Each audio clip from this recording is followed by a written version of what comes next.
Well,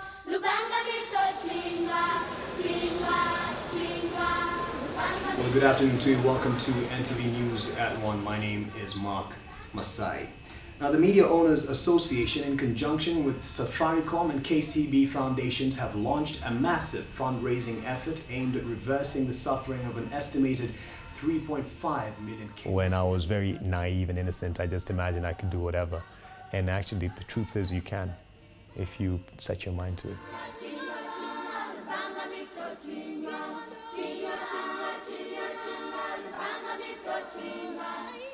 Without the ACC in the picture, I wouldn't have the family that I have right now. Hadn't I gotten the education that I got, which was my green ticket to where I am today, and which was financed greatly by the choir, I wouldn't have been here.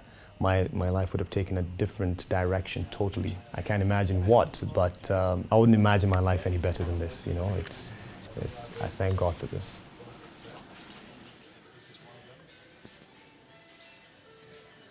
Details meaning? For quick government action against a group of raiders who attacked them, believed to be from the Pocots. But yeah, this is where my bread is buttered. To the humanitarian crisis in the Horn of Africa, and thousands of... I have an earpiece, and my director gives me my heads up for what next. And I have a mic, and that's my teleprompter. It gets crazy here. You run on adrenaline, so I'll tell you the truth. If I hacked at 7 years old, if I managed to perform in front of thousands of people when I was a kid, it really prepared me for what I'm doing today. And I think that introduction at a very young age gave me that confidence, you know. It comes as second nature. And yes, it was performance then as a choir kid.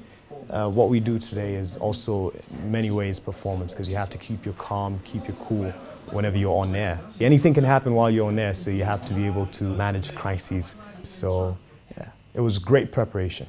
And then we have those who are now parents. They're taking up the responsibility. They didn't have both their parents, or they maybe had one, but they're now responsible parents. They're even greater heroes.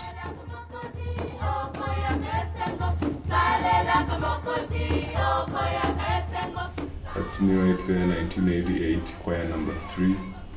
You know Abraham. It just propels you to greater heights, to feel that you're important. Makes you feel you're somebody and you can be important. And for me, that was a stepping stone to what I am today. When I came back, I felt I was special. I felt I was different. Besides, having an education, I think it has set up such an environment, like for a family. So many children here in Uganda, or maybe even in Africa at large, like we grew up in families, but it doesn't really feel like a family.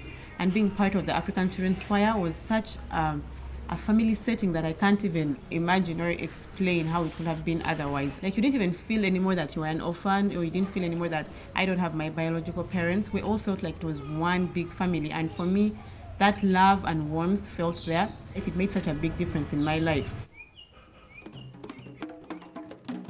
I love hanging out with the kids. I'm uncle to them now. Whenever they're around, I hang out with them. Whenever they're visiting, Uncle Mwai and them are visiting, I go with them to school to visit them. And then, of course, they show you off. They're like, hey, Uncle Mark, he's on TV. And I'm like, hey, come on. It's good to be able to inspire them. It just takes me back to when I was so open to, the big world out there. And I guess for them it's open. As long as people keep giving a hand to them and supporting them, it goes a long way.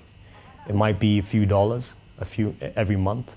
It goes such a long way in ensuring an education. I mean, look where I am right now. I'm independent, and I'll be able to support people very soon in a consistent, sustained way. So I say thank you to all those who supported me, and keep on supporting the kids. It goes a long way. Education empowers and opens your mind and eyes to the greater world and possibilities. I think it's time to go on air now.